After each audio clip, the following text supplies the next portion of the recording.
Hi everyone, in front of me I've got HONOR X8a and let me share with you how to block a number on this device.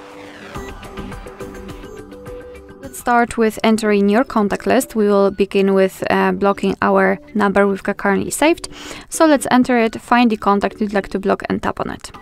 Then we have to tap on more, so the three dots icon in the right lower corner, and tap on block contact. And as you can see here, we've got this information, which means that from now on you will not receive any incoming calls or text messages from this specific number. Of course, we can unblock it the same way, right here, just tap on remove from blocklist, but let me leave it like this. We will check if it will appear on our blacklist. So in order to enter the blacklist, we have to tap on phone, tap on the three dots icon then, and enter blocked. Here we've got call block rules and message block rules. Of course, you can set them so you can, for example, block all incoming calls or all unknown numbers. It's up to you. However, right now we want to enter the blacklist specifically. So let's enter the settings icon in the right upper corner and tap on blacklist. And as you can see here, we've got the a list of all blocked numbers. Those are from our contacts.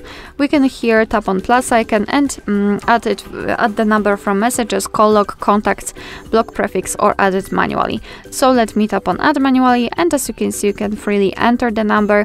You can paste it if you've got it copied, and then tap on OK, and it will immediately appear on the blacklist. What is also nice, you can check the blocked calls and blocked messages count. Of course, if you want to, you can also unblock the number, just tap on it and hold it, and now we can freely mark those which we want to remove. So we can either remove one of them or just select all and tap on remove. Tap on remove, and the blacklist is empty.